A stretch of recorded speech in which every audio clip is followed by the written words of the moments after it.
بسم الله الرحمن الرحيم. الحمد لله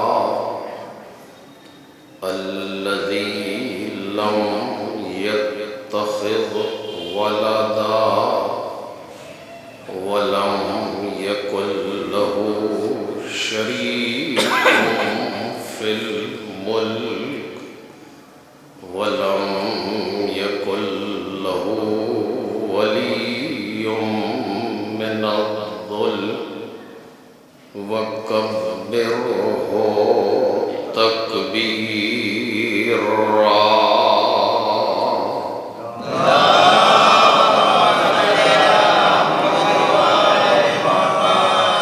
والصلاة والسلام والتحية والإكرام على سيد الأنام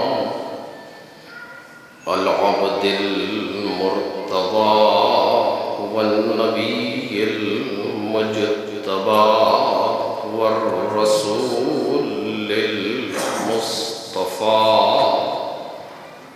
وآله الأطيبين الأطهرين الأكرمين المعصومين المظلومين الذين أذهب الله عنهم الرجس وطهرهم تطهيرا.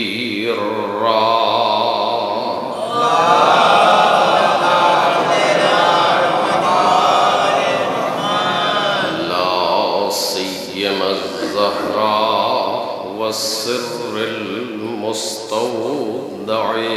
فيها واللعن الأبدي على أعدائهم أجمعين. أما بعد فقد قال الله الكريم في الذكر الحكيم سنريهم آياتنا في الآفاق وفي أنفسهم حتى يتبين لهم أنه الحق. صلوات محمد رسول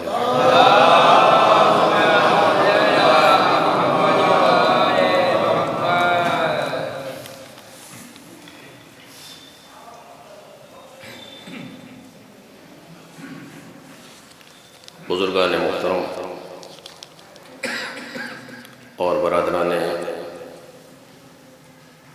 رجمان، سورہ مبارک فصلت کی ایک آیہ کریمہ ہے جس سے اس وقت کی گفتگو کا آغاز ہو رہا ہے.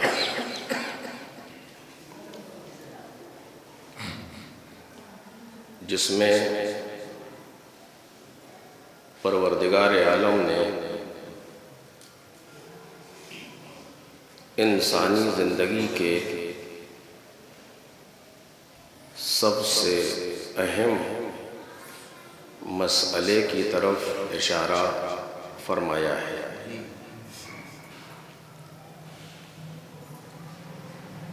اور اس کی راہوں کو بھی بیان کیا ہے. ارشاد ہو رہا ہے سنُرِيهِمْ آیاتنا، ہم اپنی نشانیوں کو انہیں دکھائیں گے.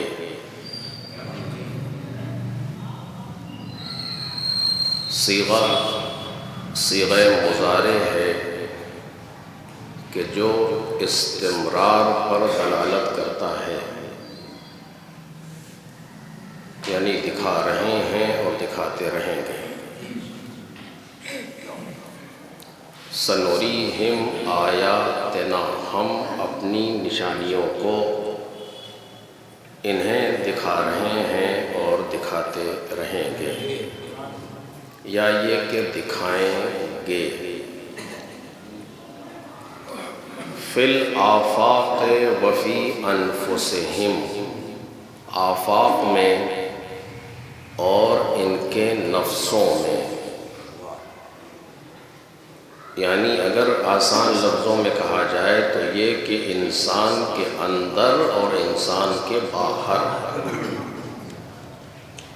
ہم اپنی نشانیوں کو دکھائیں گے۔ کیوں دکھائیں گے؟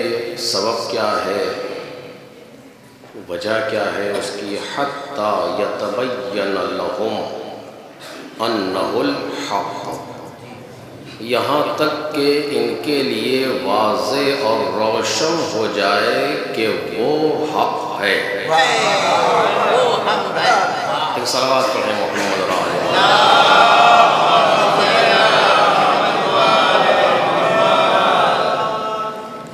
اولم یکف بربک،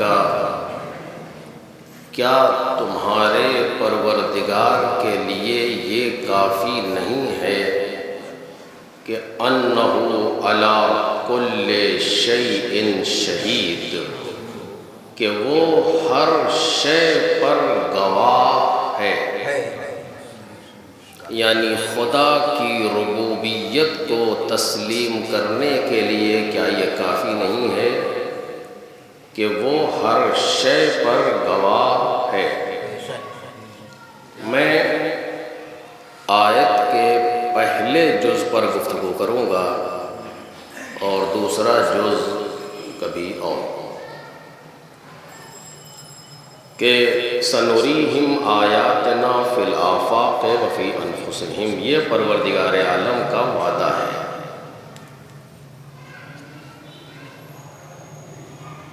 اور اس پر ہمیں باقاعدہ توجہ کرنی چاہیے۔ اصل میں بہت سے مسائل ہیں کہ جن پر سلسلے وار گفتگو ہو تاکہ محسوس ہو کہ کیا کہا جا رہا ہے، کیوں کہا جا رہا ہے۔ میں نہیں، وہ لوگ جو کہہ رہے ہیں یا قرآن مجید جو کہہ رہا ہے، ایک باقاعدہ گفتگو ہونی چاہیے۔ یہ ایک آدھ مجلس میں اس طریقے سے بات حل نہیں ہو پاتی۔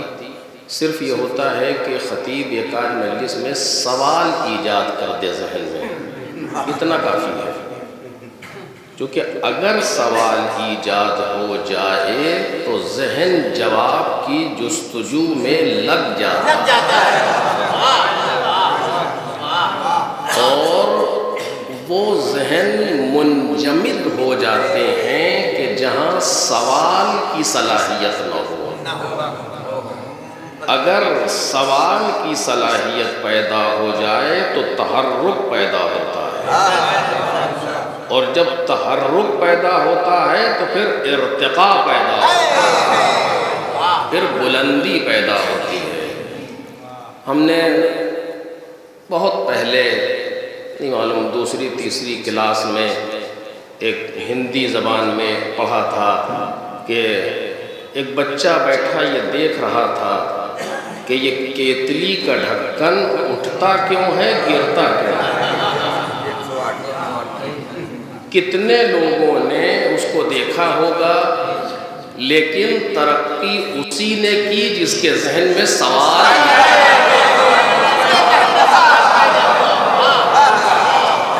ایک صلوات پڑھیں محمد علیہ۔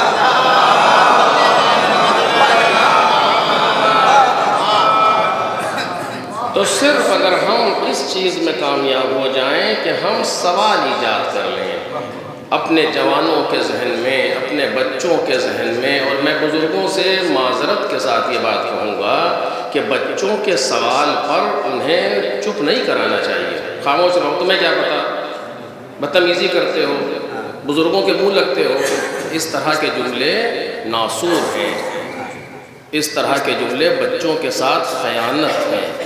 میں سچ کہہ رہا ہوں آپ سے، تم بدتمیزی کرتے ہو، بڑوں کے منہ لگتے ہو، نہیں، آپ اس کو جواب دیجئے۔ اس کا سوال غلط صحیح، اس کا سوال اگر غلط ہے تو آپ جواب تو صحیح دیں۔ یعنی اگر وہ بچہ ہو کر کے غلط سوال کر رہا ہے تو ہم بڑے ہو کر کے غلط جواب کیوں دے رہے ہیں؟ ہم تو کم از کم اس کو صحیح جواب دیں، بیٹا ایسے نہیں، ایسے ہوتا ہے، یہ ہوتا ہے، جواب دینا چاہیے۔ کیونکہ بچوں کے ذہن میں اگر سوالوں کو کچل دیا جائے تو اس بچے کی ترقی کو روکنے میں خود ہمارا ہاتھ ہے۔ اس بچے کی ترقی کو روکنے میں خود والدین کا ہاتھ ہے، خود ان نافہم بزرگوں کا ہاتھ ہے جو یہ کہتے ہیں کہ بڑوں کے منہ لگتے ہو، تمہیں بدتمیزیاں ہے کر رہے ہو، تم اس کو سوال کرنا چاہیے، اس کی عمر کا تقاضا ہے کہ وہ سوالات کرے، ولو سوالات غلط ہوں آپ اس کو ٹھیک کریں، اس کو سمجھائیں، اسے بتائیں بیٹا یہ سوال ایسے نہیں کرتے، ایسے کرتے ہیں۔ ہاں یہ اور بات ہے کہ میں بزرگوں کو نہیں کہتا، میں اپنی جہالت کو چھپانے کے لیے اسے چپ کرا دوں۔ ایک صلوات پڑھیں محمد اور آل محمد۔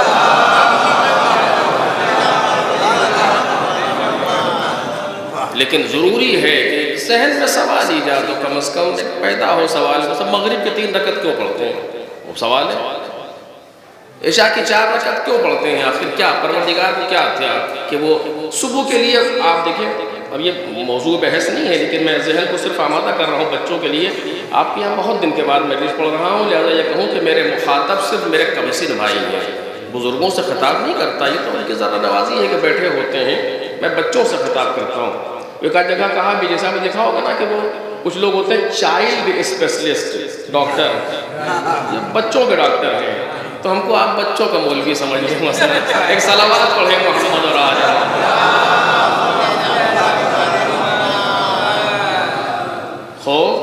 تو بچوں سے سوال ہے کہ کیوں مغرب کی 3 رکعت کیوں ہے، مثلا عشاء کی 4 رکعت کیوں ہے؟ اچھا خاصا ایسی سردی میں انسان سو رہا تھا، اٹھو، اٹھ گئے، کیا کرو؟ 2 رکعت نماز پڑھو۔ پروردگار ایسی سردی میں جب اٹھے تو 2 4 5 6 اور بھی پڑھ لیں، سوال ہی نہیں، صرف 2، صرف 2، کیوں؟ توجہ کریں، سوال ہے۔ اب جواب اس کا کیا ہے، کیسے ہے، وہ ایک الگ موضوع ہے، لیکن سوال ہے۔ 30 دن تک یا 29 دن تک واجب روزے رکھو، اس کے بعد والا حرام پھر مستحب کیوں؟ سارے سوالات ہیں جو ذہن میں آتے ہیں، سوال ہیں جو ذہن میں آتے ہیں، اور ہمارے پاس کوئی ایسا سوال نہیں ہے جس کا جواب نہیں۔ چونکہ وہ دوسرے مذاہب ہیں یا وہ دوسرے مکاتب فکر ہیں جو سوچنے سمجھنے کی صلاحیتوں کو گروی رکھ لیتے ہیں اور کہتے ہیں کہ ایمان لایا جاتا ہے، سوچا نہیں جاتا۔ ہم تو اس کلام پاک کو مانتے ہیں جو بار بار کہتا ہے افلا تعقلون، افلا تدبرون، افلا تفکرون۔ تم سوچتے کیوں نہیں؟ تم تعقل کیوں نہیں کرتے؟ تم تدبر کیوں نہیں کرتے؟ جو دعوت فکر دے رہا ہو وہ جواب سے چپ نہیں کرا سکتا۔ اس صلوات پڑھیں محمد اور آل محمد۔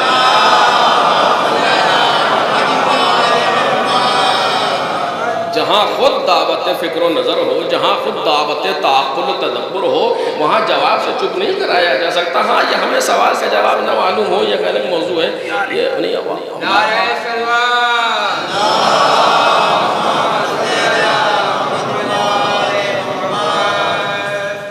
ایک اور صلوات محمد اور آل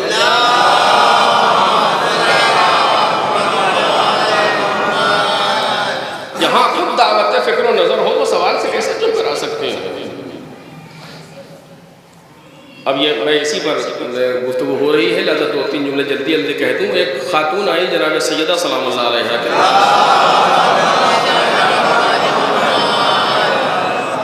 اور اس نے ایک سوال کیا، بی بی نے جواب دیا، اس نے پھر سوال کیا، بی بی نے پھر جواب دیا، اس نے پھر سوال کیا، بی بی نے پھر جواب دیا۔ کئی سوال مسلسل جب اس نے کر لیے تو اسے خود احساس شرمندگی ہوا کہ اتنے سوال، چونکہ زیادہ سوال کرنے سے منع کیا گیا ہے،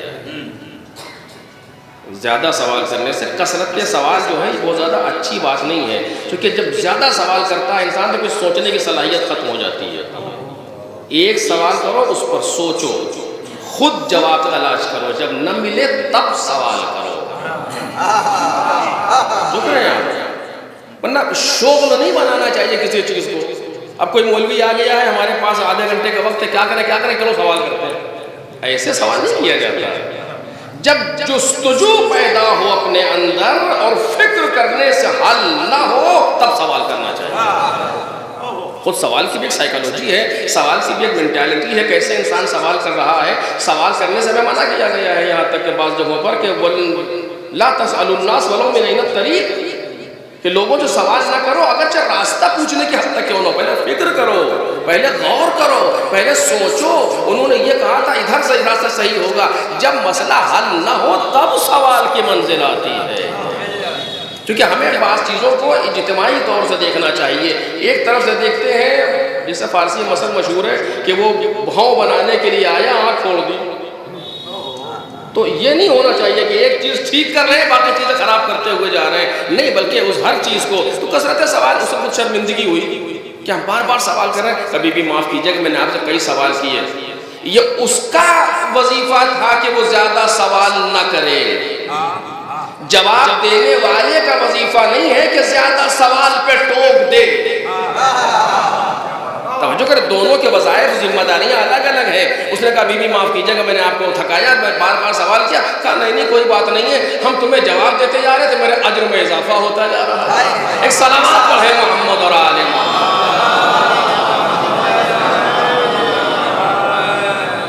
تو ایک خطیب اگر جستجو پیدا کر دے بچوں کے ذہن میں، جوانوں کے ذہن میں، اتنا ہی کافی ہوتا ہے۔ ورنہ ان کے لیے نماز جمعہ کے منابر ہیں کہ جہاں مسلسل خطیب جمعہ مسلسل لوگوں سے ارتباط میں رہتا ہے اور اسے سطح فکر بھی پتہ ہوتی ہے کس حد تک بات پہنچ چکی ہے، کہاں بات کو آگے لے جانا ہے، کہاں بات کو روکنا ہے۔ اگر اس پر میں گفتگو نہیں کرنا چاہتا تو آواز دی جا رہی ہے سَنُرِيهِمْ آیَاتِنَا فِي الْآفَاقِ وَفِي أَنفُسِهِمْ، ہم اپنی نشانیوں کو انہیں دکھائیں گے، آفاق میں، کائنات میں، ماورا اور ان کے اندر پروردگار نے نشانیاں دکھائے گا، یہ اس کی ذمہ داری ہے۔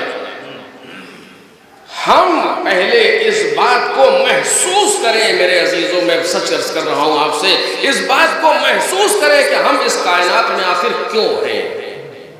کبھی کبھی جب ذہن میں یہ سوال ایجاد ہوتا ہے کہ ایک عجیب سا سفوکیشن، ایک عجیب سی گھٹن محسوس ہوتی ہے اس دنیا اپنے آپ میں کہ آخر کیا کر رہے ہیں، کیا دیکھ رہے سناٹا، اس کے معنی ہر ذہن سوچ رہا ہے، مطلب کیا ہے، کیوں آخر زندہ ہیں، کیوں بھیجے، کیا کر رہے ہیں آخر۔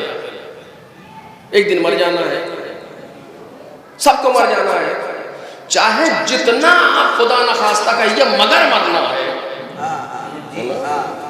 تو خدا نخواستہ کی بات نہیں ہے، خدا خواستے، نہ خواستہ نہیں ہے، خواستہ، اس نے چاہا ہے کہ ہم مریں۔ کو اگر یہ رہنے کی جگہ ہوتی تو سب سے پہلے خود پیغمبر اکرم اس جگہ پر رہ رہے ہوتے۔ قرآن ان سے کہہ رہا ہے انک میت، پیغمبر آپ کو موت آئے گی۔ عجیب ہے پیغمبر سے یہ لہجہ، لیکن صاف قرآن مجید نے کہہ دیا انک میتون، آپ کو مرنا ہے، آپ کو موت آئے گی، وَإِنَّهُمْ مَيِّتُونَ، یہ بھی مریں گے۔ تو آخر کیا ہے دنیا میں، کیوں ہم ہیں، کیا سوال ہے یا نہیں ہے؟ اب اس سوال پر اگر گفتگو ہو تو بہت گفتگو چاہیے اس کے لیے۔ جناب امیر بیان حضرت مولانا علی بن ابی طالب علیہ السلام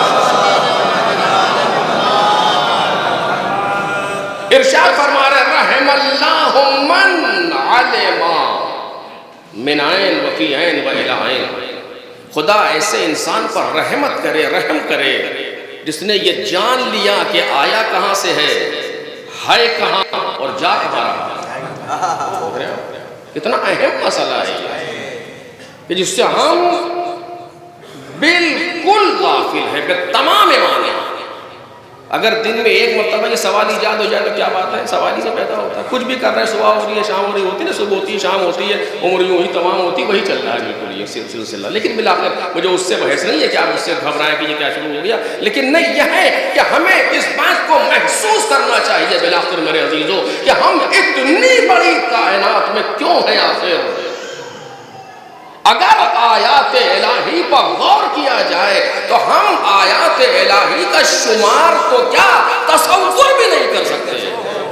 سچ کہہ رہا ہوں، شمار تو بہت دور کی بات ہے، ہم تصور نہیں کر سکتے آیات الہی کا. دوپہر میں آپ نے نوش فرمایا ہوگا، شام کو جا کے بھی رات مجلس کے بعد پھر نوش کریں گے کھانا.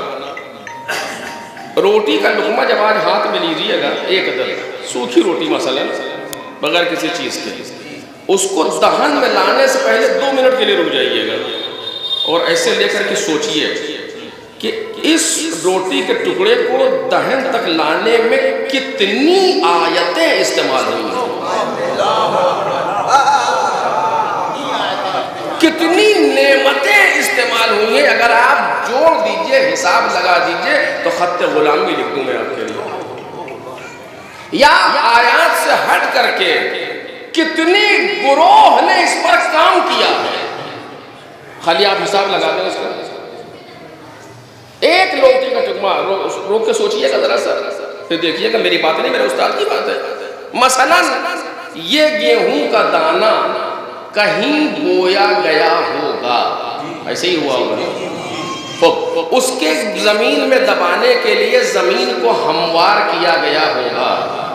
زمین کو ہموار کرنے کے لیے کچھ اوزار کا استعمال کیا گیا ہوگا، ان اوزار کو کسی کارخانے میں بنایا گیا ہوگا، اس کارخانے میں اس اوزار کے لیے مٹیریل کہیں اور سے لایا گیا ہوگا، اس مٹیریل اسی طرح سے چین ہے چلتی چلی جا رہی ہے. تب یہ دانہ اگا، پھر اس کو پیسنے کے لیے دوسرے اوزار استعمال ہوئے، پھر کیا ہوا، پھر اس کے بعد یہ ہمارے گھر تک آٹا بن کر کے آیا، پھر یہاں تک پہنچا. درست ہے، کتنے گروہ نے کام کیا، ذرا جوڑیے کبھی بیٹھے کر کے. اور یہ سب ظاہری ہیں. اب آیات کا سلسلہ دیکھنا شروع کیجئے. اس دانے کو باہر آنے کے لیے زمین ضروری تھی، یہ آیت پروردگار ہے. اس دانے کے لیے ہوا ضروری تھی، وہ آیت پروردگار ہے. اس دانے کے لیے سورج ضروری تھا، وہ آیت پروردگار ہے. اس نے زمین و آسمان کو ایک کر دیا کہ تم ایک لقمہ دہن میں رکھ سکو. ایک صلوات پڑھیں نا محمد اور آل محمد.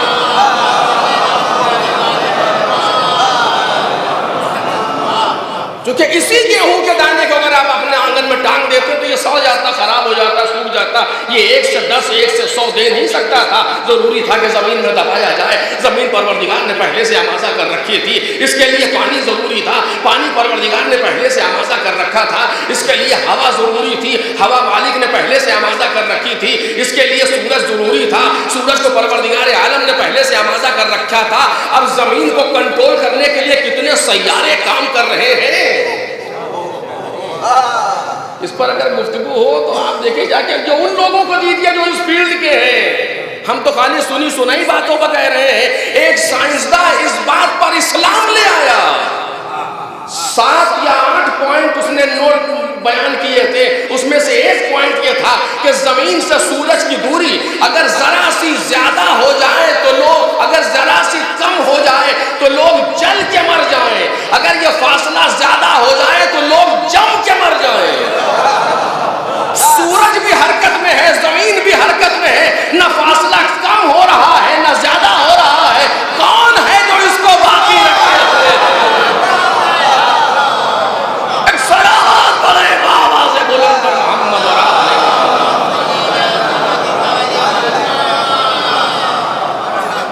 سنریہم آیاتنا فی الآفاق وفی انفسہم. ہم نشانیاں دکھائیں گے آفاق میں. توجہ کریں، یہ نشانیاں نہیں ہیں کہ اتنا سب کچھ ہم نے کیا تھا کہ ایک لقمہ روٹی کا تمہارے دہن تک پہنچ جائے. اے انسان، اب تو میں یہ کہہ سکتا ہوں کہ بعد میں کھانا شروع کر، پہلے میرا نام تو لے.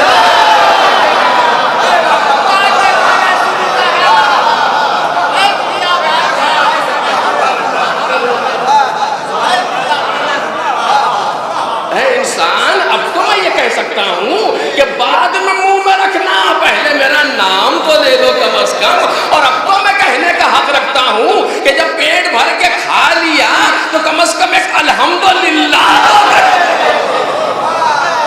ایک صلوات پڑھیں محمد اور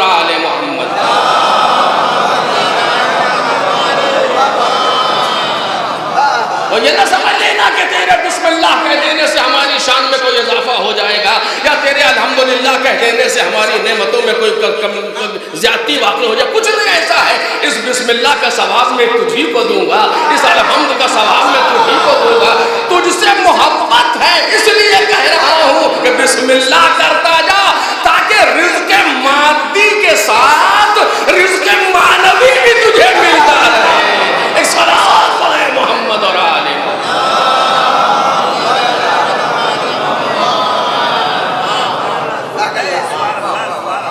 رزق مادی کے ساتھ تجھے رزق معنوی بھی عطا ہوتا رہے.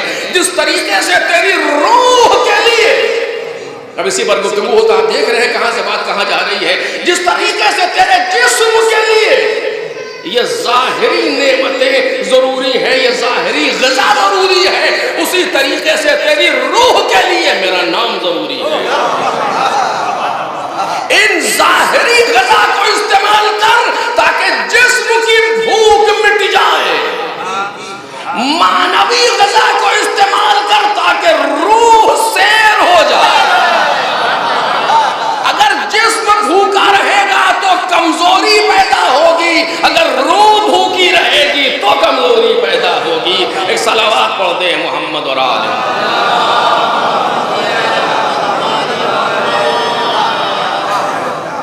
سنُرِيهِمْ آیاتنا فی الآفاق وفی انفسہم. ہم اس آفاق میں، اس کائنات میں اپنی نشانیاں دکھائیں گے. کس کو دکھائیں گے؟ سب کو دکھائیں گے. سب کو دکھائیں گے جو کائنات میں ہے. سنُرِيهِمْ آیاتنا، جتنے لوگ اس دنیا میں جی رہے ہیں سب کو نشانیاں دکھائیں گے. آیات جمع ہے آیت کی. آیت یعنی نشانی، آیات یعنی نشانیاں. ہم اپنی نشانیاں دکھائیں گے. ایک معمولی چیز، لفظ معمولی بھی جسارت ہے میرے عزیزو، لیکن میں شے کے اعتبار سے عرض کر رہا ہوں، اپنی نالاقی کے اعتبار سے. جسے ہم معمولی چیز سمجھتے ہیں وہ بھی آیت اللہ ہے، وہ بھی آیت اللہ ہے. ہم محسوس نہیں کر پاتے اس نشانی کو. ہماری مشکل یہ ہے اصلاً کہ ہمارے بچوں کو اس طریقے سے سوچنے کا طریقہ نہیں بتایا جاتا، اس طریقے سے سوچنے کا انداز نہیں دیا جاتا. آپ دیکھیں جو کئی جگہ اس بات کو کہا ہے، جو ایک ننھا سا پودا زمین سے نکلتا ہے، کوئی گھاس پھوس کچھ بھی سمجھیے، اس میں یہ کتنا نرم ہوتا ہے، کتنا ملائم ہوتا ہے کہ ایسے چٹکی سے مسل دیجئے تو ختم ہو جائے گا. ایسا ہے نا، جو ننھی سے کوپل نکلتی ہے. لیکن آپ کبھی دیکھیے گا اس چیز کو، شاید کبھی نظر آئے. ہم نے دیکھا ہے، اس لیے کہہ رہے ہیں کہ تارکول سے بنی ہوئی روڈ کے سینے کو پھاڑ کر کے یہ باہر نکل آتا ہے.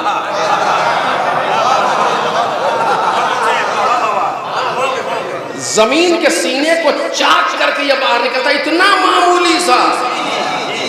کون ہے جو اس کو سر اٹھانے کی صلاحیت ہے؟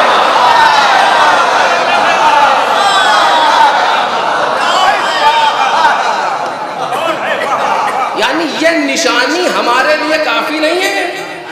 ضروری ہے کہ کوئی اشرا ہو آیت پر، کوئی مجلس ہو آیات پر. ارے یہ خود آیت ہے، اسے دیکھو. یہ اتنا کافی ہے اس کی وحدانیت پر اقرار کے لیے، اتنا کافی ہے اس کے وجود کے لیے.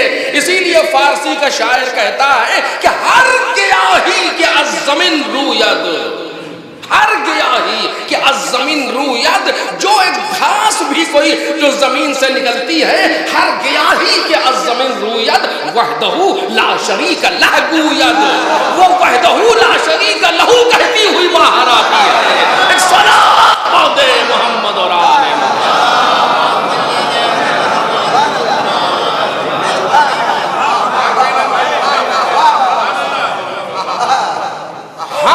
اپنی نشانیوں کو دکھائیں گے، ہم اپنی نشانیوں سب کو دکھائیں گے. جو دیکھے گا اسے بھی دکھائیں گے، جو نہیں دیکھے گا اسے بھی دکھائیں گے. ہم اپنی آیتوں کو دکھائیں گے، یہ ہماری ذمہ داری ہے. دیکھنا نہ دیکھنا تمہارا کام ہے. آیتوں سے عبرت لینا نہ لینا یہ تمہارا کام ہے. ہم دکھائیں گے. اگر تم نالائق ہو جاؤ تو ہم اپنی ذمہ داری سے سبکدوش نہیں ہوں گے، ہم اپنا کام کریں گے، ہم اپنی ذمہ داری کو پورا کرتے رہیں گے جو بھی صحیح۔ اب توجہ کیجئے گا، یہ خدا ہے جو ایک آن بھی اپنی ذمہ داریوں سے کنارے نہیں ہوا۔ بہت توجہ، ایک زمانہ ایسا آیا کہ پوری کائنات، پوری دنیا میں ایک موحد تھا، باقی سارے مشرک۔ کون تھا وہ؟ جناب ابراہیم، ایک 16 برس کا بچہ، ایک موحد، تب بھی وہ اپنی نشانیاں دکھا رہا تھا۔ آج کتنے لا الہ الا اللہ کہنے والے، تب بھی وہ اپنی نشانیاں دکھا رہا ہے۔ وہ اپنی ذمہ داریوں سے سبکدوش نہیں ہوتا۔ خدا کی نشانیاں دکھانا نااہلوں کی حقانیت کی دلیل نہیں ہے۔ یہ نہیں کہا جا سکتا کہ اگر یہ نااہل تو وہ نشانیاں کیوں دکھا رہا ہے، اگر یہ نااہل تو وہ ہدایت کیوں کرتا جا رہا ہے، اگر یہ نااہل تو وہ رزق کیوں دے رہا ہے، اگر یہ نااہل تو وہ کیوں پال رہا ہے، اگر یہ نااہل تو وہ ان کے اوپر سختی کیوں نہیں کر رہا، یہ نہیں کہا جا سکتا۔ یہ نااہل ہے، وہ تو کریم ہے، یہ نااہل ہے، وہ تو رب ہے، یہ نااہل ہے، وہ تو رحیم ہے۔ یعنی اس کی رحمانیت ان کی اہلیت کی دلیل نہیں، اس کا کریم ہونا ان کے باسواد اور ان کے بافہم اور ان کے باشعور ہونے کی دلیل نہیں۔ اس کے مسائل الگ ہیں، ان کے مسائل الگ ہیں۔ اب جو اس کا حقیقی نمائندہ ہوگا، اس کا مدد کرنا کسی کے حق پر ہونے کی دلیل نہیں۔ ایک صلاۃ پڑھیں محمد اور آل محمد۔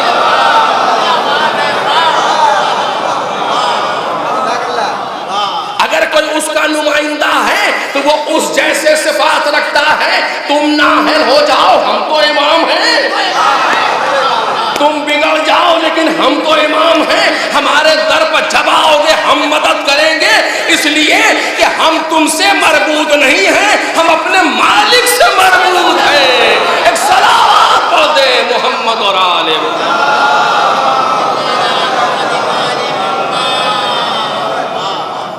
سنریہم آیاتنا فی الآفاق وفی انفسہم، ہم آفاق میں اپنی نشانیاں دکھائیں گے۔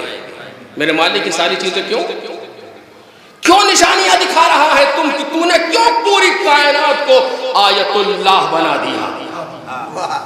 دیکھ رہے ہیں ہر کوئی زمانے میں کچھ فیشن چلتا ہے، مجھے اس سے بحث نہیں ہے، لیکن ساری چیزیں آیات الہی ہیں۔ خیر چھوڑیے، ایک صلوات پڑھیے محمد اور آل محمد۔ ساری چیزیں آیات الہی ہیں، ہم نشانیاں دکھائیں گے تمہیں دیکھنا آتا ہو صرف تم دیکھو، تمہیں چاروں طرف نشانیاں۔ روڈ پر کھڑے تھے، بارش ہونے والی ہو رہی تھی، اچانک کوئی گاڑی آ کے رک گئی، ہم کیا کہتے ہیں؟ اتفاق تھا، چانس تھا۔ کتنے نالائق ہو آخر، پروردگار کی دی ہوئی نعمت کو چانس سے تعبیر کر رہے ہیں۔ پروردگار کے ویل کیلکولیٹڈ پروگرام کو اتفاق کہہ رہے ہیں۔ شرم نہیں آتی ایسے جملے کہتے ہوئے؟ ایک صلوات پڑھیں نا محمد اور آل محمد۔ یہ کیوں نہیں کہہ رہے کوئی ہے کہ جو ہماری خبر گیری کر رہا ہے، کوئی ہے پردہ غیب میں جو کہہ رہا ہے اِنَّا غَيْرُ مُحْمِلِينَ لِمُرَاعَاتِكُمْ وَلَا نَاسِينَ لِذِكْرِكُمْ، ہم تمہاری یاد کو فراموش نہیں کرتے، ہم تمہاری حفاظت سے غافل نہیں ہوتے۔ اگر ایسا نہ ہوتا تم پر بلائیں نازل ہوتی، دشمن تمہیں جڑ سے اکھاڑ کے پھینک دیتے۔ کسی کی مدد کو چانس کہہ رہے ہو، کتنے بے حیا ہو، کسی کی مدد کو اتفاق کہہ رہے ہو، کتنے بے شرم ہو آخر۔ ایک صلوات پڑھیں نا محمد اور آل محمد۔ اور اب بات آ گئی آدمی تو میں جلدی سے کہہ کے گزر جاؤں، اس مقام سے موقع یہاں پر نہیں ہے، لیکن میں صرف دلیل کے طور پر کہہ دے رہا ہوں، فرق پہچانیے لوگوں کا۔ آج کل بھی وہ ہو رہا، اس لیے بہت زیادہ غیر مربوط بھی نہیں ہے۔ کچھ ہیلی کاپٹرز بالکل مسلح ہر اعتبار سے ایک ملک میں اتارے جاتے ہیں تاکہ اس ملک کو جو ابھی بالکل یعنی گھٹنیوں چل رہا ہے اس کو تباہ کر دیں۔ توجہ سے سنیے گا، جو گھٹنیوں چل رہا ہے اسے تباہ کر دیں، جن کے پاس کچھ بھی نہیں ہے ابھی ڈھنگ سے اس کو تباہ کر دیں۔ اور یہ ملک والوں کو بیچاروں کو خبر بھی نہیں، یہ سو رہے ہیں، انہیں پتہ ہی نہیں کیا ہو رہا ہے، مگر یہ سو رہے تھے، ان کا خدا جاگ رہا تھا۔ یہ بے خبر تھے، وہ باخبر تھا۔ طبس میں اترنا چاہا، ریت کا طوفان بلند ہوا، ریت کا طوفان بلند ہوا۔ آپ اہل نظر ہیں اور بافہم ہیں، میں ایک جملہ کہوں گا، توجہ کیجئے گا، تاریخ کو تاریخ سے ملائیے گا۔ ریت کا طوفان بلند ہوا، ہیلی کاپٹر اوپر سے آ رہے تھے، دفاع نیچے سے کیا گیا، اور ایسا طوفان بلند ہوا کہ سارے ہیلی کاپٹر آپس میں لڑ کے کیسے ہوئے، توجہ کیسے ہوئے، تاریخ یاد دلاؤں، کیسے ہوئے، کعصف معقول۔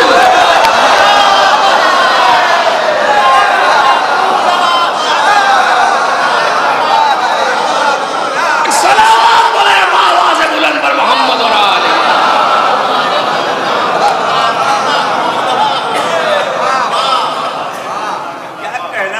تب اس پروردگار عالم نے کعصف معقول کر دیا، جیسے چبایا ہوا بھوسا۔ کیوں؟ اس لیے کہ ذرے ہمارے ہیں، ہم چاہے زمین سے اٹھا دیں چاہے آسمان سے برسا دیں، تاثیر وہی رکھتے ہیں۔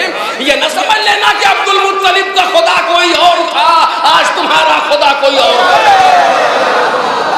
وہی خدا ہے جس کے لیے قرآن آواز دے رہا، لہو ما فی السماوات و ما فی الارض، زمین میں جو بھی ہے سب اس کا لشکر ہے۔ جب ابرہا نے زمین سے حملہ کیا تو اس نے آسمان سے دفاع کیا، جب امریکہ نے آسمان سے حملہ کیا تو اس نے زمین سے۔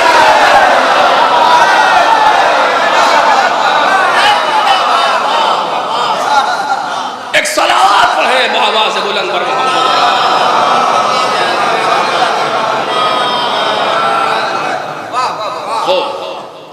اب یہاں تک تو بات بالکل تاریخ نے لکھ کر کے بات کو قلم کو بند کر دیا۔ اب اس کے بعد شروع ہوتا ہے ہمارا امتحان، اور اس کے بعد شروع ہوتی ہے ہماری معرفت کی منزلیں۔ آپ کیا کہیں گے؟ اتفاق تھا کہ طوفان آ گیا، ورنہ تو یہ ہیلی کاپٹر اتر جاتے پورا انقلاب ستیہ ناس ہو جاتا۔ اتفاق تھا، چانس تھا کہ ایسا ہو گیا، ہے نا؟ کتنی واقعی بے حیائی ہوگی اگر ہم اتنے، آپ دیکھ رہے ہیں میں یوں ہی نہیں کہہ رہا ہوں جملوں کو۔ غالباً اس زمانے میں جیمی کارٹر تھا، اپنے کنٹرول روم میں گیا ماہرین کے ساتھ، کئی گھنٹے کے برنامے کے بعد، پروگرامنگ کے بعد باہر آیا تو کچھ خوشحال سا تھا، خوش تھا۔ لوگوں کا اتنی بڑی ذلت ہو گئی۔ اچھا یہ لوگ کہ جو واقعاً پیدائشی ذلیل ہیں،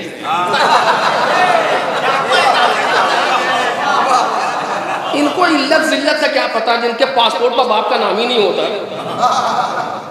آج بھی یورپ میں یہی ہے، تو ان کو ذلت سے کیا لینا دینا۔ کہنی ہمیں خوشی اس بات کی ہے کہ ہمارے پروگرام میں کہیں کوئی فالٹ نہیں تھا، ہمارے پروگرام میں کہیں کوئی غلطی، کوئی نقطہ رہ نہیں گیا تھا، یہ کوئی اور تھا۔ دیکھ رہے ہیں آپ، چانس نہیں ہے۔ اس مرد بزرگ نے جہاں سارے سو رہے تھے قوم والے، وہ اکیلا تسبیح لیے مصلی پہ بیٹھا، اس کی تسبیح کے دانے کہہ رہے تھے الہی العفو العفو العفو۔ ایسے منزل پر اس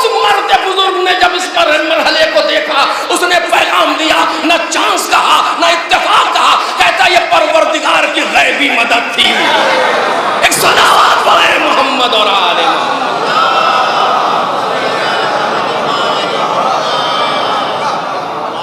یہاں پر ہمارے بزرگ بیٹھے ہوئے ہیں, آپ ان سے پوچھئے, یہ امداد غیبی ہے پروردگار کی جس نے یہ کام کیا ہے. ریت کے ذرات کو بلند کرنا چاند سے نہیں ہوتا, یہ مخلوق پروردگار ہے, یہ لشکر ہے پروردگار عالم کا. وہ جب چاہتا ہے بلند کر دیتا ہے, جب چاہتا ہے بٹھا دیتا ہے. وہ تجربہ آج تک روکے ہوئے ہے, آج تک روکے ہوئے ہیں, چونکہ وہ جانتے ہیں کہ ذرات بھی وہی ہے, خدا بھی وہی ہے.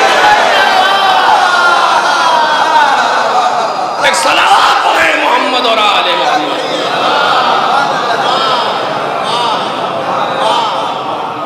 ضروری ہے کہ ہم ان آیات الہی پر توجہ کریں. مخصوص نہیں ہے کسی قوم سے یہ آیتیں, مخصوص نہیں ہے کسی فرد سے یہ آیتیں, سب کے ساتھ ایسی نشانیاں روزمرہ رونما ہوتی رہتی ہیں. لیکن جو اہل معنی ہیں اور اہل معرفت ہیں وہ ان چیزوں کو نسبت دیتے ہیں پروردگار کی طرف. جو مجھ جیسے جاہل ہیں وہ ان چیزوں کو چانس اور اتفاق میں رہ کر کے گزار دیتے ہیں. نہیں, یہ ساری چیزیں آیات الہی ہیں. ہم اپنی نشانیوں کو دکھائیں گے مالک کیوں کر رہا ہے, کیوں کر رہا ہے. ہم جیسے نالائقوں کے ساتھ اتنا کرم. میرے عزیزو, اگر صرف اسی ایک جملے پر زندگی بھر روتے رہیں تو کم ہے کہ ہم جیسے نالائقوں کے ساتھ ایسا کرم.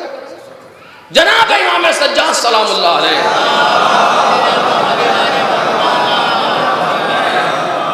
آواز دیتے, فلم ارا مولا کریما اصبر علی عبد اللئیم منک علیہ. پروردگار, میں نے کسی ایسے کریم مولا کو نہیں دیکھا جو تجھ سے زیادہ کریم ہو, جو مجھ سے زیادہ پست پر ایسے رحم کر رہا ہے, ایسے کرم کر رہا ہے. جناب امام سجاد سلام اللہ علیہ, جناب امام سجاد سلام اللہ علیہ, یہ جملے ہم لوگ اگر کہہ دیں زبان سے تو ایمان رخصت ہو جائے بعض اوقات, لیکن وہ سمجھتے ہیں کہ وہ کیا کہہ رہے ہیں. سنانے کے لیے نہیں, دکھانے کے لیے نہیں, حقیقت کو بیان کر رہے ہیں کہ اس کے کرم کے سامنے کوئی نہیں ٹک سکتا. جیسے آپ دیکھیے, آپ کتنا ہی کچھ کر لیجئے لیکن اپنے آپ کو ہمیشہ شرمندہ پاتے ہیں امام کے سامنے. آپ سچ بتائیے, محرم میں کتنی مجلسیں کرتے ہیں مثلاً, تو یہاں تو الا ماشاء اللہ, لیکن جب محرم جا رہا ہوتا ہے تو دل کھچ رہا ہوتا ہے, جیسے کچھ رہ گیا, جیسے کچھ کمی ہو گئی, جیسے کچھ ایسا ہوتا ہے یا نہیں ہوتا. وہ ہوتا کیوں ہوتا ہے ایسا؟ خوش ہو اتنی مجلسیں کر لی, کیسی باتیں کر رہے ہیں, ان کے لیے یہ مجلسوں کی حیثیت کتنی ہے. جب ہم مخلوق ہو کر کے ایک خاطی, ایک گناہگار ہو کر کے یہ محسوس کرتے ہیں, تو جو معصوم ہو جب وہ اپنے آپ کو خدا کی بارگاہ میں لاتا ہے تو اس کی معرفت کا تقاضا یہ ہے کہ وہ اپنے آپ کو کچھ نہ سمجھے اس مالک کے سامنے. اور یہی ہے کہ وہ کہتے پروردگار, فلم ارا مولا کریما اصبر علی عبد اللئیم منک علیہ, میں نے ایسے کریم آقا کو دیکھا ہی نہیں جس نے مجھ سے زیادہ پست انسان پر کرم کیا. ایک صلوات پڑھیں محمد اور آل محمد. اگر ہم اسی بات پر خالی توجہ کریں تو بہت ہے بیان کرنے کے لیے, لیکن بہرحال میں 2-3 جملے اور جلدی سوچے کچھ اور آیا تھا لیکن پہنچ نہیں پا رہا ہوں وہاں تک. میں جلدی سے بات کو تمام کر رہا ہوں آپ کے سامنے کہ عجیب مرحلہ فکر ہے کہ سنریہم آیاتنا فی الآفاق وفی انفسہم. ہم وہ بھی نفس کی بات کرنا چاہ رہا تھا لیکن نہیں پہنچ پا رہا ہوں. ہم آفاق میں اور انفس میں, ان کے اندر اپنی نشانیوں کو دکھائیں گے. کیوں؟ حتی یتبین لہم انہ الحق, تاکہ ان کے لیے یہ واضح ہو جائے کہ وہ حق ہے.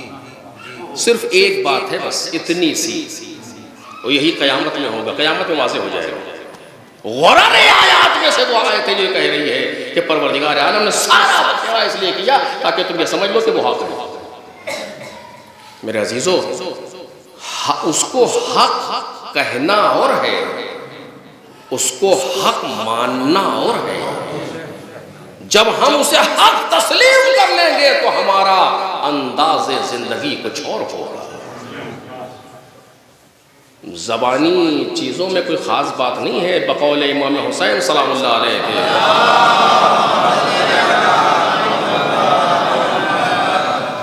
الناس عبید الدنیا والدین لاعق علی السنتہم، لوگ دنیا کے بندے ہیں اور دین ان کی زبانوں پر گھوم رہا ہے، لقلقے زبانی ہے ان کا دین۔ فَإِذَا مُحِّسُ بِالْبَلَا قَلَّ الدَّيَّانُونَ، جب کسی بلا مشکل گرفتاری میں آتے ہیں تو دیندار بہت کم ہو جاتے ہیں۔ اچھے حالات میں دین کرنا اور ہے، اور کسی سخت ماحول میں دین کو اپنے سینے سے لگا لینا یہ بہت بڑا کام ہے، بہت بڑا کام ہے۔ پروردگار کہتا ہے یہ سارا سب کچھ ہم نے اس لیے کیا تاکہ تم یہ جان لو کہ وہ حق ہے۔ عجیب ہے، بس اس سے زیادہ میں نے کہا کہ میں کچھ اور سوچ کر کے آیا تھا لیکن نہیں پہنچ پا رہا ہوں، اسی جگہ بات کو روک رہا ہوں، قرض انشاءاللہ کبھی اور، کہ صرف اس لیے ہم نے یہ انجام دیا تاکہ تم یہ سمجھ لو کہ وہ حق ہے، وہ حق ہے۔ کون؟ تمہارا پروردگار، وہ حق ہے۔ اس لیے آپ دیکھیے کہا کتنا اچھا کہا کہنے والے نے کہ مال اسلام نے بانٹا تو چلی بھیڑ کی بھیڑ، اور خون اسلام نے مانگا تو 72 نکلے۔ یہ حق ہے، یہ پہچاننا ہے حق کو، یہ پہچاننا ہے حق کو، ورنہ بس میں آخری جملے مجلس تمام، ورنہ جتنا سخت امتحان اپنی قوم کا امام حسین نے لیا ہے کسی نے نہیں لیا۔ بس میں اسی بات تمام کر رہا ہوں، اور یہ میرا موضوع نہ تمام رہ گیا بلکہ شروع نہیں ہوا، جو میں سوچ کر کے آیا تھا، لیکن میں انشاءاللہ کبھی اور جتنا سخت جس کو ہم مظلوم بے کس ایسے امام حسین کا نام لیتے جیسے ترس آ رہا ہے امام حسین کا، امام ہے سامنے والا، آپ اس بیچارگی سے نام نہ لیجیے ان کا، وہ مجبور تھوڑی ہے۔ امام حسین سلام اللہ علیہ کربلا کے اس صحرا میں بھی امام حسین اتنا ہی قوی ہے جتنا قوی پیغمبر کے دوش پر علی مرتضیٰ ہے۔ فرق نہیں پڑتا امام کے لیے۔ اب جیسے دیکھیں امام سجاد سلام اللہ علیہ ایک تصویر بناتے ہیں ہم لوگ جب ذہن میں، بوڑھا انسان بیمار اور لاغر اور مریض، عجیب کیفیت میں، ایسا ہے یا نہیں؟ امام سجاد 22 سال کا ایک جوان ہے جو مصلحت خدا سے ایک دن بخار میں رہا، بس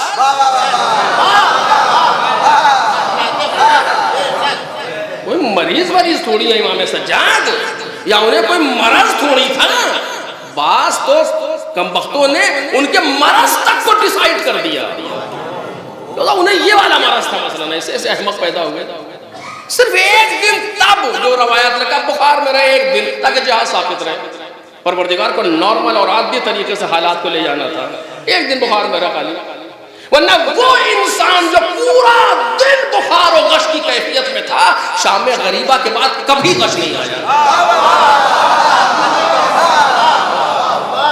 یعنی جب ہتھکڑی نہیں پہنی تو غش میں ہے، اور جب ہتھکڑی پہن لی تو غش نہیں آ رہا، جب بیڑی نہیں پہنی تو غش میں ہے، جب بیڑی پہن لی تو غش نہیں آ رہا۔ کیوں؟ اس لیے کہ اس وقت کی ذمہ داری کچھ اور تھی،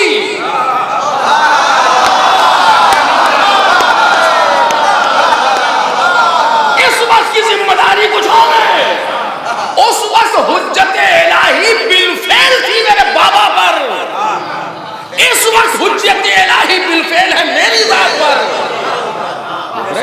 کربلا سے لے کر کوفہ سے شام تک آپ مجھے دکھا دیجئے، خطیب پڑھے میں نہیں جانتا، میں نے مقتل میں نہیں دیکھا، یہاں علماء بیٹھے آپ پوچھے کہ کبھی امام سجاد کو غش آیا، یہاں سے وہاں تک جو پورا دن غش میں رہا ہے روز عاشور، وہ پھر غش میں نہیں گیا، کیوں؟ کیونکہ اب ذمہ داری ختم ہو گئی، بات کچھ اور ہے، وہ غش ایک مصلحت پروردگار ہے، نہیں کہ امام سجاد سلام اللہ علیہ سے تصویر بنا دے کوئی جیسے کوئی بیمار و مریض و لاغر اس طرح کا، نہیں، امام سجاد امام ہے، امام ہے۔ اب میں کیا کروں، بات سے بات نکلے، کوفے کے زندان میں ہے، ایک مرتبہ جناب زینب نے دیکھا کہ ہتھکڑی کی طرف دیکھا تو کھل کے زمین پر آ گئی، بیڑی کی طرف دیکھا تو بیڑی نے پیر چھوڑ دیے، امام ہے،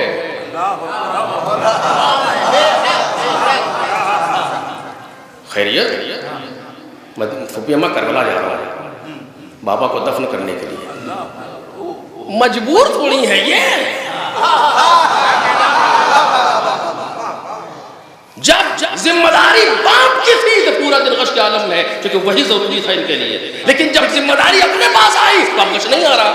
اور کیا خوب کہا کہنے والے نے، مجھے نہیں معلوم کس کا شعر ہے، پڑھے دے رہا ہوں، اگر آپ کو معلوم ہو تو مجھے بتا دیجئے گا. کیا خوب کہا کہنے والے نے کہ زمانہ حجت حق سے کبھی خالی نہیں ہوتا، زمانہ حجت حق سے کبھی خالی نہیں ہوتا. گرے شبیر گھوڑے سے اٹھے سجاد جس پر،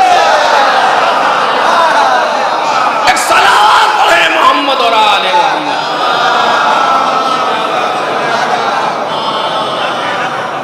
جتنا سخت امتحان سرکار سید الشہداء نے لیا، ویسا امتحان تو کسی نے لیا ہی نہیں اپنی قوم کا. 2-3 جملے میں جلدی جلدی مجلس تمام ہو گئی. مدینے سے چلے تو کیا کہہ کے چلے؟ من لحق بی منکم استشہد، تم میں سے جو میرے ساتھ آئے گا شہید ہوگا، اور جو مخالفت کرے گا کامیاب نہیں ہوگا. والسلام. آپ دکھائیے کسی امام نے اتنا سخت کہا ہو. من لحق بی منکم استشہد ومن تخلف لم یبلغ الفتح. والسلام. یہ جملے ہیں امام جو سرکار سید الشہداء امام صادق نے نقل کیا علیہ السلام. یہ کہہ کر کے مدینہ سے چلے، مکے آئے، 4 مہینے تک مکے میں ہیں.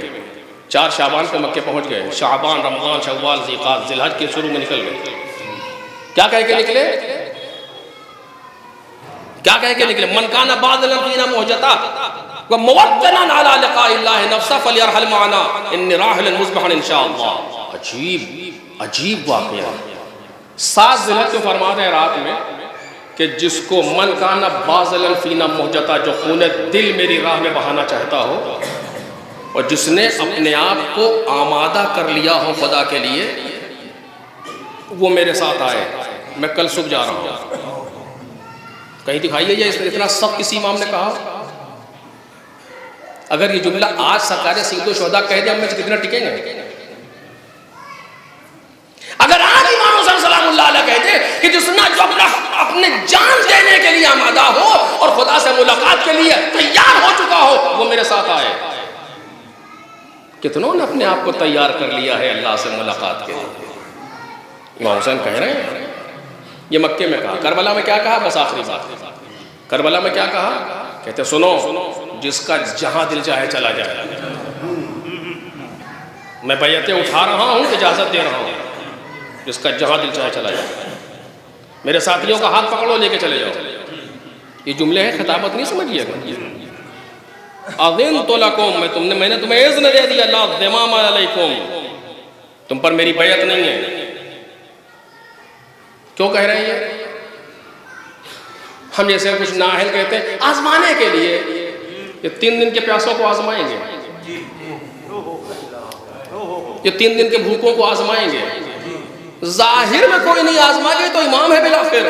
جو 3 دن سے بھوکا پیاسا موجود ہے اسے آزمانے کی ضرورت ہے آپ کی نظر میں؟ کیوں کہے مجھے نہیں معلوم. سرکار سید الشہداء خود جانے. لیکن اس سکوت کو توڑا کس نے؟ ایسے لوگ چپ تھے اس وقت شب عاشور کے جیسے پتہ نہیں کیا ہو گیا، بالکل سناٹا چھا گیا صاحب پر. ہر انسان نے سوچ رہا کوئی غلطی ہو گئی، کوئی گستاخی ہو گئی، سوء ادب ہو گیا. یہ کیا کہہ رہے ہیں؟ ہم چلے جائیں. سب چپ چپ، کسی میں ہمت نہیں ہے کہ بول دے. میرے عزیزو، امام جب تک چاہ نہ لے سامنے سے کوئی سوال بھی نہیں کر سکتا.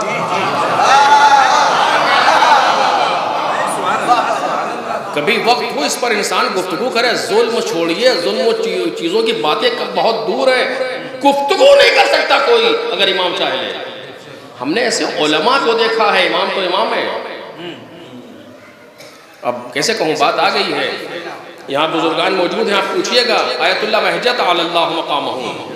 جس وقت نکلتے تھے تو لوگ ہاتھ چوم رہے ہیں، کوئی کچھ کر رہا ہے، کوئی ابا چوم رہا کچھ. وہ انسان اس قابل تھا کہ اس کو اس طریقے سے اس کے ساتھ انسان سلوک کرے.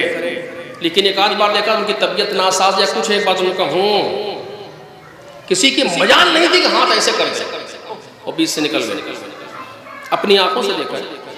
یہ کیا ہے؟ یہ تم امام کے بارے میں سوچ رہے ہو؟ امام تو اس شخصیت کا نام ہے کہ جو انبیاء کے ذہن میں نہیں سما سکتا.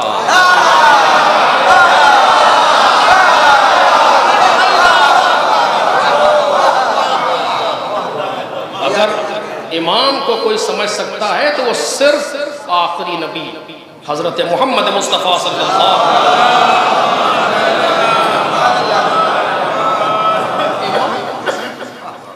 اب بہرحال یہ آپ کی مجھے پتا ہے جوانوں کے ذہن میں کاؤنٹر کوشچن بہت سے آ رہے ہوں گے، لیکن ان کا موقع نہیں. میں نے کہا کہ صرف میں سوال ایجاد کرنا چاہتا ہوں اور ایجاد ہو گئے سوالات، بس میں بات کو تمام کر رہا ہوں. جس کا جہاں دل چاہے چلا جائے. مولا یہ کیا کہہ رہے ہیں؟ کیا آپ کو یہ نہیں لگتا کہ سرکار سید الشہداء بیان کر رہے ہیں تاریخ کو؟ سنو، میں امام ہوں، میں کربلا کے لیے اکیلا کافی ہوں. یہ مت سمجھ لینا کہ حسین ابن علی کو ان کی بھی ضرورت ہے. میں نے ان کو جمع اس لیے کیا ہے کہ یہ اس قابل تھے. ان کو انعام دینا تھا. میں نے حبیب کو بلایا اس لیے نہیں ہے کہ میں حبیب کا محتاج ہوں. میں نے حبیب کو بلایا اس لیے ہے کہ وہ حبیب ہے.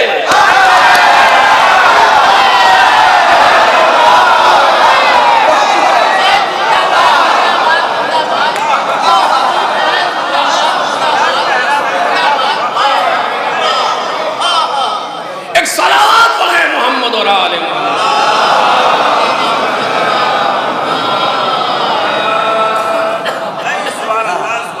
یہ نہیں سمجھ لینا میں امام ہوں. سرکار سید الشہداء امام ہے، اکیلا کافی ہے اپنے پروگرام کو انجام تک لے جانے کے لیے. اگر چاہ لے امام ہے. اور اس کو جواب دیا اس با فہم نے جو سب سے زیادہ امام سے قریب تھا. کون تھا کربلا کی دوسری شخصیت؟ امام سجاد کی بات نہیں کر رہا ہوں، وہ تو امام ہے، ان کو ہٹائیے. امامت کے علاوہ سب سے زیادہ کربلا میں دوسری شخصیت مردوں میں کون ہے؟ جناب عباس سلام اللہ علیہ، جو سب سے زیادہ قریب ہے سرکار سید الشہداء سے. خواتین میں جناب زینب کبریٰ سلام اللہ علیہ، دونوں معصوم شخصیتیں ہیں. جناب عباس سلام اللہ علیہ نے ہاتھوں کو جوڑا. اب جملے میرے ہیں لیکن یہ الفاظ انہی کے جو بیان کر رہا ہوں، انداز میرا ہے سر. ہاتھوں کو جوڑا فرماتے ہیں لما نفعل ذلک، اے میرے مولا یہ کام ہم کیوں کریں؟ لنبقى بعدک، تاکہ آپ کے بعد باقی رہے. لا ارانا اللہ ذلک اليوم ابدا، خدا مجھے وہ دن نہ دکھائے. اس جملے سے اہل معرفت علماء نے استفادہ کیا کہ اگر امام حسین جناب عباس سے پہلے شہید ہو جاتے تو عباس تڑپ کے مر جاتے. لنبقى بعدک،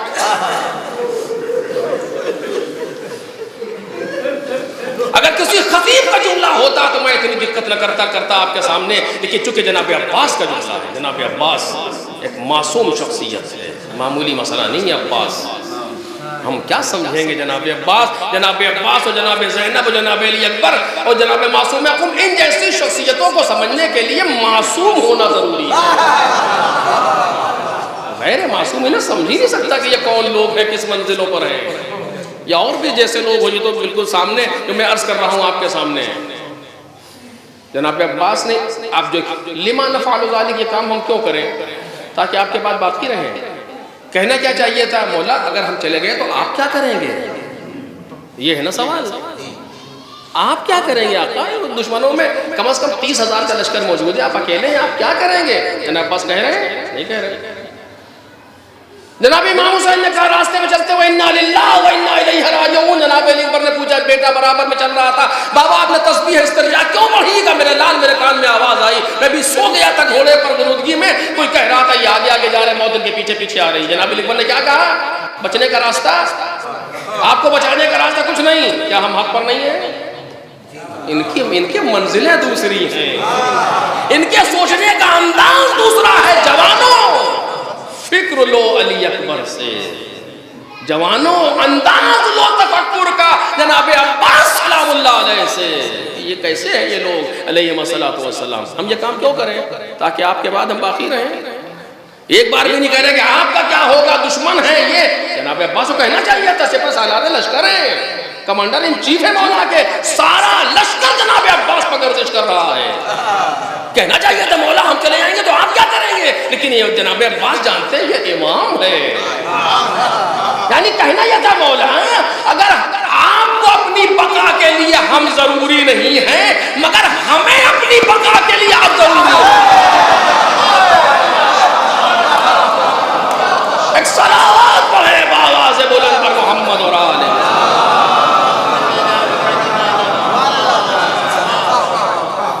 بات کہاں سے کہاں آ گئی، لیکن بس اسی جگہ بات کو روک رہا ہوں. ہم اپنی آیتوں کو دکھائیں، یہ آیات الہی ہے، یہ آیات الہی ہے. یہ انشاءاللہ کبھی اور عرض کروں گا آپ کے سامنے. محمد وآل محمد صلوات.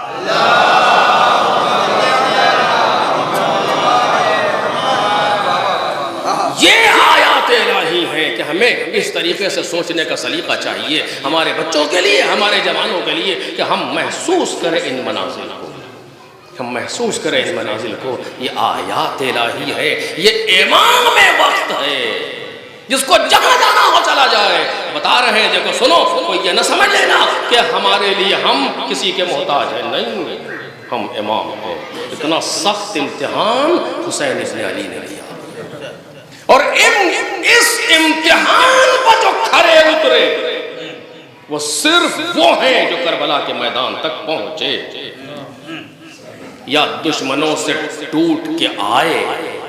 صرف جناب حر نہیں آئے، کئی لوگ آئے، ظہر تک لوگ آئے ہیں امام حسین سلام اللہ علیہ کے پاس، اور آ کر کے انہوں نے جام شہادت نوش کیا ہے. اور اس کے بعد بھی ہر آنے والا جان دیتے وقت عجیب کیفیت ہے.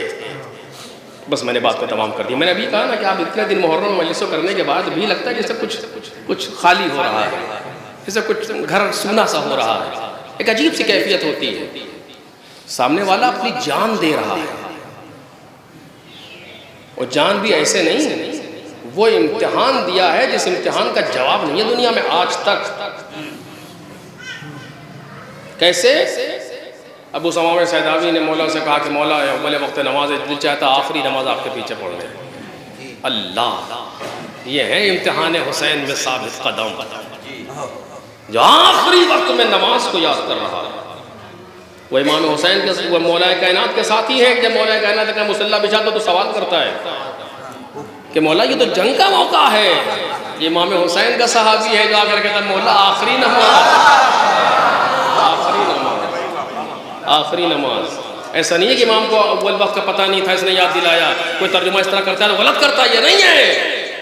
آنے والا آیا، امام نے اس کو دیکھا. تاریخ کے جملے ہیں، مقتل کے جملے ہیں. کچھ دیر خاموش رہے، سر کو جھکائے رکھا امام حسین نے، پھر سر کو اٹھایا اور آواز دی، ذکرت الصلاۃ جعلک اللہ من المصلین. تم نے نماز کو یاد رکھا، مجھے یاد دلایا. ترجمہ غلط ہے. تم نے نماز کو یاد رکھا، خدا تمہیں نماز گزاروں میں شمار کرے. اور اس کے بعد کہتے ہیں ہاں یہ اول وقت نماز ہے، یعنی آنے والا شوق میں کچھ پہلے آیا.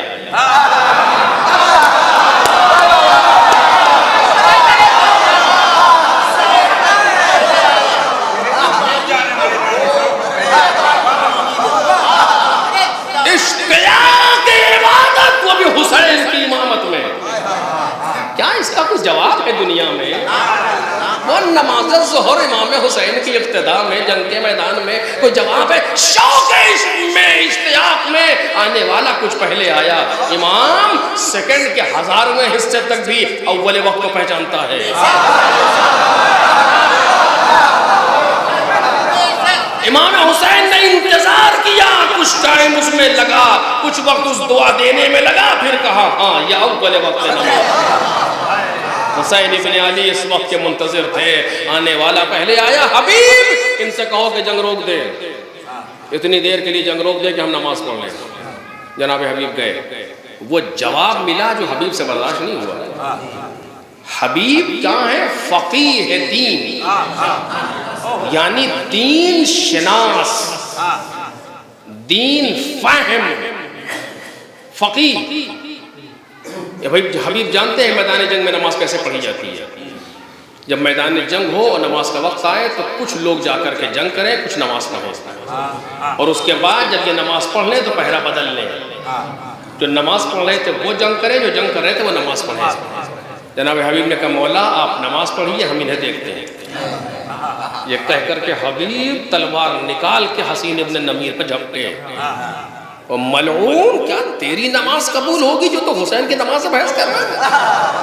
اور اس نے جو جملے کہے تھے وہ میں کہہ نہیں سکتا آپ کے سامنے. اور ادھر امام حسین آ کے کھڑے ہو گئے. اب کیا کچھ نماز کی کیا انسان بیان کر سکتا ہے؟ فضیلت کہوں, کیفیت کہوں, کیا کہوں؟ وہ 3 دن کا پیاسا امام,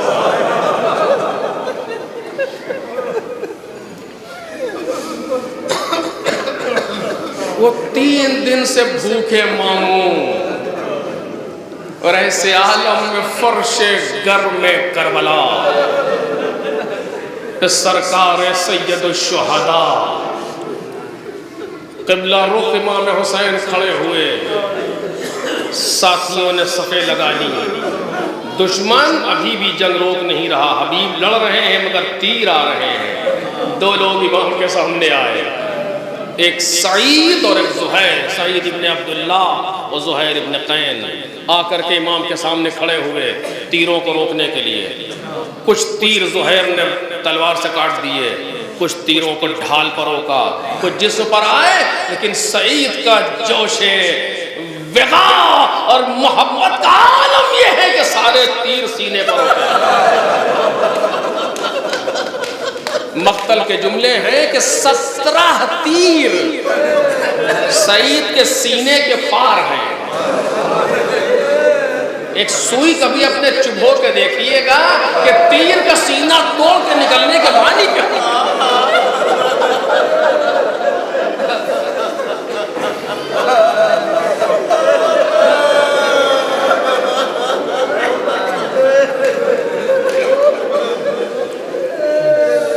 حسین ابن علی نماز پڑھ رہے ہیں, سعید تیروں کو سینے پر لے رہے ہیں. کوئی طاقت ایسی نہیں ہے جو سعید کو سامنے سے ہٹا دے. ادھر امام حسین سلام اللہ علیہ نے کہا السلام علیکم ورحمت اللہ وبرکاتہ. ادھر سعید چکرا کے زمین پر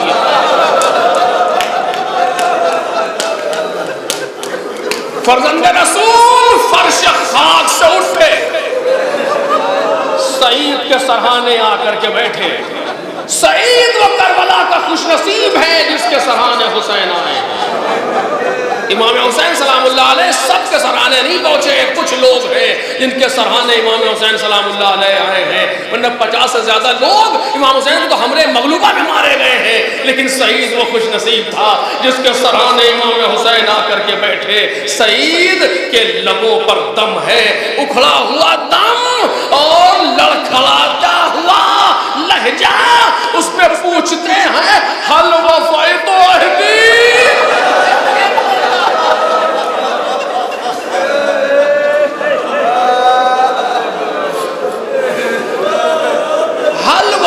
عہدی, اپنا رسول اللہ, اے رسول خدا کے بیٹے, کیا میں نے اپنا وعدہ پورا کر دیا؟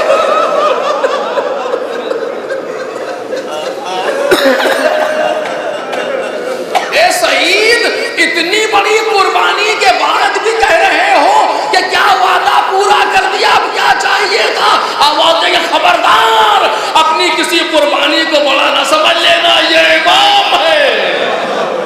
اگر یہ قبول کر لے تو سب کچھ ہے, اگر اس بارگاہ سے رد ہو جائے تو کچھ نہیں. آؤ ہر مجلس کے بعد پوچھیں کربلا کرو کر کے مولا کیا وعدہ پورا. ہر شاعری کے بعد, ہر نوحے کے بعد, ہر قصیدے کے بعد, ہر سینہ زنی کے بعد کربلا کرو کر کے کھڑے ہو زیارت کے بہانے. السلام علیکم یا ابا عبداللہ, اے میرے مولا کیا وعدہ پورا ہوا؟ الرضیت منی یا مولائی, اے میرے مولا کیا مجھ سے راضی ہو گئے؟ امام حسین نے آواز دی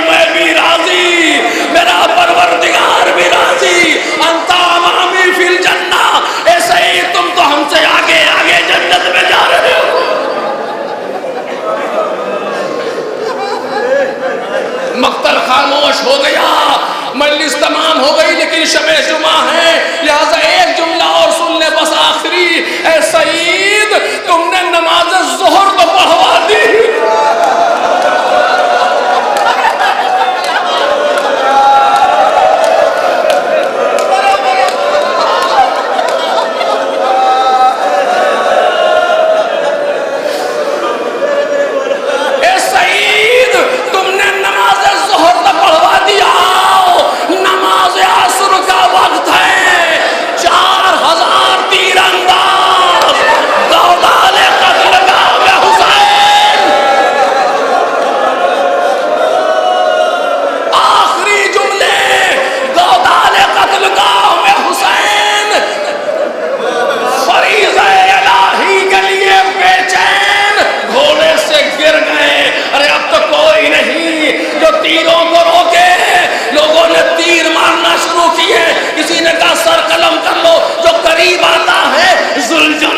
اپنی ٹاپوں سے اسے مار رہا ہے۔ مقتل نے لکھا تقریباً 40 لوگوں کو فنار کیا ہے گھوڑے نے۔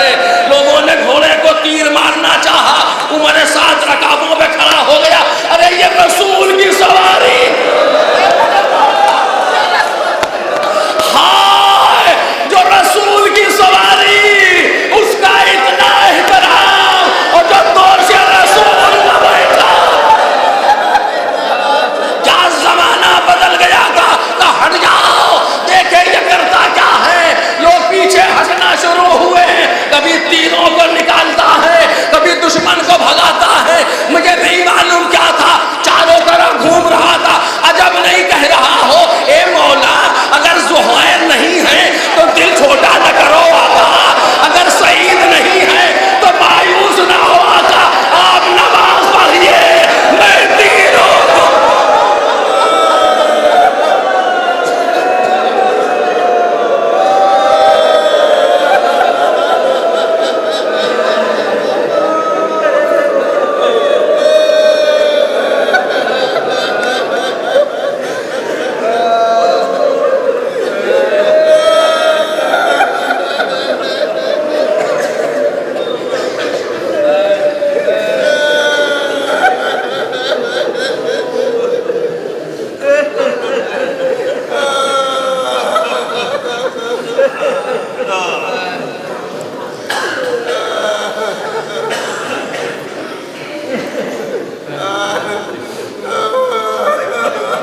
سيعلم الذين ظلموا أي منقلب ينقلبون